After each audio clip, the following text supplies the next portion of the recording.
It seems like yesterday, really, that the then-named UCF Arena crackled with excitement every time A.J. Rompza was on the court. The 5'9" point guard's energy and love for the game, you felt it with every dribble and game-winning bucket. What's he been up to since his playing days with the Knights ended? Let's ask him. A.J. Rompza, thank you so much for stopping by Knightline. Hey, thank you guys so much for having me. I really appreciate it. A.J. has a book coming out, so we'll answer that first, and we're going to get to it more in just a moment, though. Take us back to that stretch of time. What are some of your favorite memories of being a UCF Knight? My favorite memories of being a UCF Knight was probably, I don't know if there's really one I can really choose. I tell people all the time, every time I go back to Orlando, I go back just because it's such a good feeling. It's just a time that, it was basically like a dream for 4 years. When I tell people, they're like, how was college? I can't really explain it to people. It's just something that, it's so hard to explain because it didn't feel real. So UCF is on an upswing this year under first-year head coach Johnny Dawkins. Crowds are starting to pick up. When you were with the black and gold, the arena was really rocking. What was it like to hear the roar of the crowd as you played with guys like Isaiah Sykes and Marcus Jordan? No, it was incredible. You got to remember, I went there my freshman year with Jermaine Taylor. We probably had 3,000 people attend the game. Towards my junior year, my senior year, we probably had 8,000, 9,000 that would regularly come. Maybe not that high, but yeah, it would be 7,000 normally at a game. And I think just the growth and to be there, I know you guys asked before what was my one memory, but there's so many. So to go back on here, I just think that it was all the game-winning shots and everything all that stuff on the court was awesome, but it's honestly about the people that I met there. The people that honestly it made me feel like family. I was from Chicago. I went to Orlando. I didn't know anyone. I obviously went there and I visited and I liked the people that were there, but I was going there and I didn't know anyone. So it was new. I was nervous. I was scared. And it was just like Orlando opened me like it was family. And so for every time I go back, I love to go back just to see the people because it was something, it's relationships that I'll have for the rest of my life. And so that was to answer that question, sorry. That's all right. Yeah, that's all part of playing any sport in college is to have those relationships, and that's one of the things that makes it great. There were a lot of moments to be proud of during your career at UCF. What's it like to be respected so much that you earned status as team captain? It's all about the hard work, and everything you put in, it always comes out. And I think for me, my teammates always respected me. It was because of how hard I worked. A lot of people they want to be on the court or they want to be leaders and they want to be vocal leaders, but they don't want to put the work in behind the scenes that way people respect them. And for me, I got to practice 2 hours before. People would come to practice, I would be the hardest working player there. People would leave practice and I would have to stay an hour and a half. Hard work was what got me there. And I knew that. And my dedication to the game was basically just everything for me. And I think that's truly what just keeps pushing me. When you work that hard, just great things happen. You were always a fan favorite, really, you still are. Still, your time with the Knights, it was not without some controversy. How did you persevere when UCF was slapped by NCAA for some violations, some that resulted in your suspension? See, that's something that I do focus on in my book, and not to get off topic, but there's two ways you can go in life. It's either up or down, or the way you react to it. You can react in a negative way. You can react in a positive way. It's honestly, it's what you choose. And for me to go through that situation, I could have gave up. There's a lot of things that people don't know about that situation that happened, and it kind of made me look bad. And for me, I could go through a whole negative way and say, hey, this person did this person did that, but I didn't want to, because it's not about that. My book is about motivating people. Because in a situation like that, when I played basketball from the age of 3, and I'm 21 years old, and I go in, and they sit me down in a meeting and say, hey, you're suspended for 50% of your season. That's I don't know, that's like you took my heart out. That's something that you can't even really explain. That's something that you laugh about, and you're like, hey, is this a joke? That's something that it's hard to deal with, but I overcame it. I found a way because I had a dream. I had goals that I wanted to accomplish something. I set out. I said, hey, I'm going to play college basketball. I know no one believes in me. I'm going to do whatever I have to do. I'm going to start. I'm going to do the best I can. And every single day I play, I'm going to give it everything I had. That's what I told myself. And my whole thing is I could have went the wrong way. I could have said, you know what, this isn't fair. This isn't true. You know, everyone's putting everything on me, and just give up. And that's the easy way. And I want people to know, in life you can go two ways. And I want to inspire people. I want to say, hey, it doesn't matter what you go through. It doesn't matter how hard something seems. You're going to get through it if you want to. It's just like anything. If you have a dream, if you have a goal, you're going to do it. It doesn't matter if no one believes in you. If every single day you wake up and you're working towards that goal, you're already successful. You're already on your way there. It doesn't matter what people tell you. And that's, for me, I want to let people know. It's my entire life. People told me I'm never going to make it. None of that mattered. And now, through all my entire life, I've had obstacles. But I've had to overcome them because I have a dream. I had a goal to play basketball. So nothing else mattered to me except that dream and that goal. And that's why I want people to know, hey, in life, you're going to have a lot of messed up things. There's stuff that you can't control. But if you let it affect you and you start, you know what? You start thinking negative, another negative thing is going to happen. Switch it over to a positive, because now what? Another positive thing is going to happen. And all it does is trickle down to more positive things, and that's what I want people to know. It doesn't matter how hard things seem, you're going to change it at some point. It's just a matter if you want to. Well, right there, we got a nice example of what it lists on your Instagram. You list yourself as a motivational speaker. And right there, that was a perfect example of that. It led us through this question that we had written down. But tell us a little bit more about what you're doing now and about being a motivational speaker and what drives you to do that, whatever else is going on with you these days. And you guys make sure you cut me off if I babble too much. Oh, no, it's good. I don't mean to, but I get passionate about it. I get passionate. Yeah, passionate. And I want people to know how serious it is. Passion is a beautiful thing, my friend. It is, what drives people to succeed in life. Exactly. And then I think that's what a huge thing is when it's genuine, and you can tell when someone, I don't know if they truly believe in that. And when someone really, really believes in it, and you can tell, then they're passionate about it, when they care about something. Absolutely. But right now, there's honestly, if I could talk to you guys for an hour, I would tell you everything that I was doing, but I've just totally focused and this is recently that I've done this. I mean, it was hard. Like I said, it was hard after basketball to figure out my next move. Well, tell us a little bit. Tell us a little bit about that time then of after basketball and how you got to where you are now. Well, see, that's the thing is that in college you're a student athlete. People, you have fans. You have people asking for autographs. I mean, it's crazy. It seems like it wasn't even real. You're 18 years old all the way to you're 22. And I just think it's something that it's almost surreal. And you have fans, and you're on TV, and it's a lot of stuff. It's hard to deal with, and to be up at such a high point, and then I get hurt in my first professional workout, and I don't have anything now. And all those people that I thought were friends, and all those people that every morning I woke up or every day I had hundreds of text messages, those people seemingly they weren't there anymore. And so now I moved back, and I'm living with my mom. It's kind of like, I don't see any light at the end of the tunnel. It's just a black hole. And I think for me right now is I had to get out of that. I came back and I was so stuck in my old ways of saying, oh, hey, I was AJ the basketball player, and it wasn't in a cocky way, but it was in a way where I let my ego destroy who I was. And so I came back and I had to figure out, okay, this is my next step.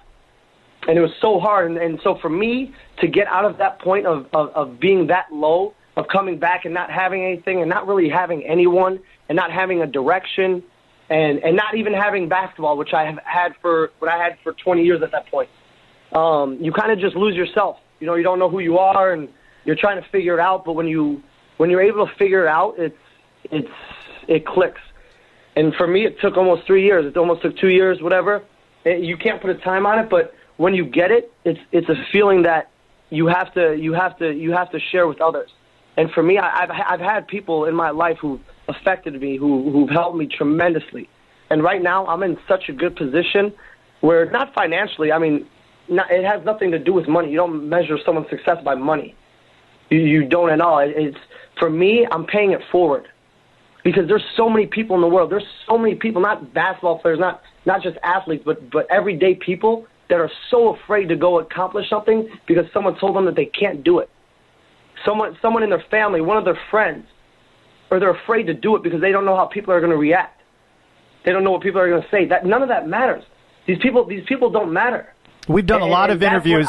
We've done a lot of interviews on Knightline. I'm not sure we've talked to anybody quite as passionate. You can call up every week. We talk to you every week and get fired up. Hey, if you guys, I will. You guys can put me down. I will not take any payroll. I want to be on the show. We will do a call-in every week, and we just do a different subject. I love it. Please. I love it. So you said... I can add this to my resume. I love it. Every week I'm calling in. You put that on the Instagram. Sundays with AJ. This is awesome. Sundays with AJ. I love it. Sundays with AJ. I like that. God. So you go from that AJ, the basketball player, and you're about to become AJ, the published author. Talk about that. What's the book called? Where will fans be able to find it? Where are we at in the book process? I think it's more than just a book, honestly. And I don't mean, like I said, I don't mean to go off subject, but it's been such a moving time in my life in such a positive way with so many people just surrounding me in such a positive way because that's who I've wanted to be around. You know, they say you are who you hang with. And I've surrounded myself with such amazing people that have gave me so many opportunities. So it's me starting a real estate company. You know, it's me about to be a motivational speaker. It's me encouraging kids. It's me opening an e-commerce store on eBay. It's me doing so many different things. It's me opening up a marketing firm with a couple of my friends that I said who I really trust. It's me doing so many different things. You can't. I'm at a point where it's not one thing. The book, I want it to be successful. I know it's going to do well because I put my heart into it, and I want to move people. But there's so many more things to life. And that's another thing. It's totally about the book, like I said, but people have to realize that there's no ceiling. You know, people are, I got this job, it's horrible. Yeah, it's horrible because you're making it horrible. You're waking up every day and saying, I got to go to work. I ask people all the time. One of my great friends said, hey, AJ, what is your why? And I said, what do you mean, what is your why? He said, why do you wake up every single morning? And I was lost. And think about it. And I ask people this all the time now. When I talk to people, I say, "What's your why?" And they're kind of like, "Huh?" They don't understand it at first. And it's not to put you down or put you in a bad position, but it's to make you think. Every single day you wake up, you have to have something to look forward to. You have to have a goal. You have to have something. That's why I tell people, if there's something you want to do, you have to go do it. There's no one that's going to say, hey, here it is. You got to go do it. There's no timetable. There's no time limit. And that's the whole thing. You have to have a why. Every day you wake up, this is what I want to do. I probably sleep 4 hours a night. Every single day. I probably sleep 4 hours a night, maybe. All right, so back to the book. Back to the book. What's it called? Where can folks buy it? You've sold me. I want to get it. When's it coming out? Listen, I told you I don't have the title yet. The title I'm going to finish last. The first draft I'll have in a week. I'm buying going to put it. I'm buying it. And listen, I hope that when I come on every Sunday, Sundays with AJ. I want the book. The book I'll make sure we sponsor. The book will have sponsors. We'll read a chapter every Sunday and put a positive mood on people. This is the best interview that we have ever done. I have to tell you, this by far is the best interview we've ever done. This is awesome. I told you I'm in on Sundays. You guys don't have to say anymore. It's done. Please. You guys, I love it. The next time you come to Orlando, we have to hang out. I want to. You have motivated me so much. I have to hang out with you, man. We have to hang out. Please, I love it. It's all about impacting people. It's all about and you want to help as many people as you can because that's what it's about. That's why I say you can't measure success about how much money someone has. Success on how many people does that person help? When you're in a good place, how many people do you help up become at your level? Because so many people say, oh, I want it all. Yeah, you become greedy. And that's the thing. So that's why so many people, they lose on so many opportunities. My whole thing to do all this is to give people opportunities. Right now I'm in such a good position that I want to help this person. Because you know why? I want that person to grow, and I want that person to do something that they've never thought they can do before. Because I'm saying, hey, go follow your dreams, and you know what? Now they're going to help another person. All right, before you go on again, where can folks buy this book? How are they going to find out about this book? You will this book, and like I said, I'll start putting stuff on my Instagram, a lot more stuff, but it's honestly going to be everywhere. Like, you'll be able to You can audio it anywhere. And right now, this is the thing. There's a lot of publishers that I have that want to publish it, and I might just go the route where I self-publish it. Well, you know what? When you're ready to do the audio book, you can do it in my studio. I would love to have you do that here. That would be awesome. That would be absolutely. Honestly, I'm keeping you. I am keeping you to that at 7:52 on Sunday, and now I have rights to that when I come to Orlando. I would love to do that. Absolutely, that would be awesome. All right, we can't let you go without talking about this year's edition of the UCF Knights. What do you think of this team under first-year head coach Johnny Dawkins and Taco Fall and the players that are out on the court and have turned things around? You know what? I love it. As alumni, as a UCF, I love it. You know, I played. It's awesome to when you go to a school and you support that sport, or you support that school, but to actually play, it's a different feeling. You feel like you're a part of it. Every time they play, they win, I feel like I'm a part of that win. When they lose, I'm pissed off. Excuse my language. I don't know if I can say that, but all right. I'm upset. It's all good. I'm upset. You know, it's like anything. I'm like, you know, because I feel like I'm a part of them. Because I know what you know what they go through. You know what they do on a daily basis, every single day to get where they are. And right now, I've watched them a couple times because it's hard because I'm in Chicago. So some of the games it's not if I catch them. But I just love the way they play. They play for one another. And I tell people all the time, when you have so many players that are unselfish and no one cares about if I have 30 points or 20 points, that's when you're the most successful. My junior year, when we were the first basketball team ranked in UCF history, we won not because we had the best talent. It had nothing to do with that. It was because we played for each other. It was all about, hey, how do we win as a team? I don't care if Marcus has 6 points. I don't care if Keith has 10 points. If I have 2 points, we didn't care about that. When you care about the W, that's all that matters. And the people get their individual accolades. That comes. And I love again, I'm sorry, but I love how they're playing. I mean, the coach, I haven't met him yet. I want to come to a game. I want to get down to Orlando probably again in the next month, hopefully. But I love what they're about. They play for one another. They're unselfish. They're when one of them falls on the floor, they're right there to pick them up.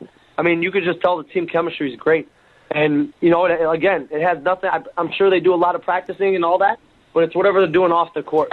That's why it's working on the court. Yeah, we have learned through this interview that you're going to be an incredible motivational speaker. Is there any chance that A.J. Rompza could be a basketball coach at some point? I train kids because I have to be around basketball. It's something that I'll always be around. I watch basketball every single day. I walk in the house, there's basketball games on. I'm always going to associate myself with basketball, and right now I train kids. Why? Because I want to teach them. I know what I had to do in order to be successful at basketball, and that's what I want. I want to show them, hey, this is the way. I'm going to show you this is what you have to do. This is the work you need to put in, and you can do it. If you believe in yourself, work this hard, you can do anything you want, and that's why I love it. I get so passionate when I train these kids, and I tell the parents all the time, you know, I want my kid to be so good, and I'm like, listen, I don't care. It's not about the money. A lot of the training, I do it for free because I want to help them. But I tell them all the time, hey, I don't want if you want it more than your son or your daughter, I don't want to train them. You can't want it more than them. If they don't want to work hard, if I feel like they feel like they're forced to be there, I don't want to do it because again, it's not about the money. It's about saying you really want it. This means you don't really love doing this. If you love doing it, it's not a job. You want to do it. You enjoy doing it.